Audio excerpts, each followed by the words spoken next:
আসসালামু আলাইকুম ওরহমতুল্লাহি ওবরাকাতুহ। বিলাস ক্যালিগ্রাফি চ্যানেলে আপনাদের সবাইকে স্বাগতম। গত ভিডিওতে আমরা দেখেছি সদ কীভাবে লিখতে হয়।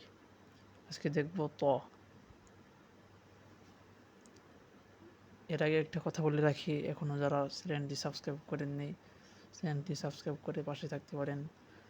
আশা করি অনেক ফায়দা হবে। যারা বিশেষ করে নতুন ক্যালিগ্রাফি শিখতেছেন তাদের জন্য অনেক উপকার হবে এবং তাদের ক্যালিগ্রাফি জার্নিটা অনেক সহজ হবে। এখন দেখেন, আমি আজকে ত শুরু করতেছি। ত, তর উপরে তিন নুক্তা, তিন কত।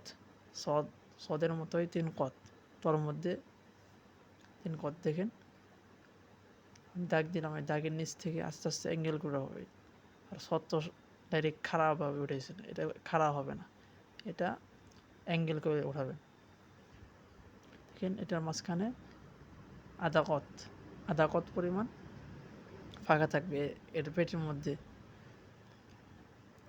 অ্যাঙ্গেল করে ওই বা লিখছি না, বা, দাল, এগুলো সব একই, এগুলো সব নিচে সব একই। দেখেন এটা চুকা করে দেব। দালের ওইটাও দুই কত পরিমাণ। দেখেন আস্তে আস্তে যেখানে মিস্টেক হয়েছে ওখানে চকের দিয়ে আমি চকের কোনা দিয়ে আমি ঠিক করে দিচ্ছি। দেখেন এখন আলিফ আর দাল পারলে এটা মোটামুটি সহজ, একবারে সহজ। পরপরে এক কত দিলে জ হয়ে যাবে। দেখেন মোটামুটি ত হয়ে গেল।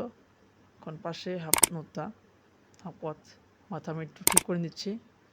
দেখেন প্রতিনিয়ত লাইভ হচ্ছে, লাইভে সংযোগ থাকার জন্য আর কি আহ্বান আবেদন আর কি করতেছি আপনাদের কাছে, আর কি অনুরোধ জানাচ্ছি আর কি আপনারা লাইভে থাকবেন, লাইভে এবং লাইভ দেখবেন। লাইভে নিত্য নতুন বিভিন্ন বিষয় নিয়ে আলোচনা করা হচ্ছে। আশা করি এগুলো শুনলে আর কি আপনাদের অনেক উপকার হবে। ভিডিওটি সম্পূর্ণ দেখার জন্য অনুরোধ রইল। ধন্যবাদ সবাইকে। আসসালামু আলাইকুম ওয়া রাহমাতুল্লাহি ওয়া বারাকাতুহু।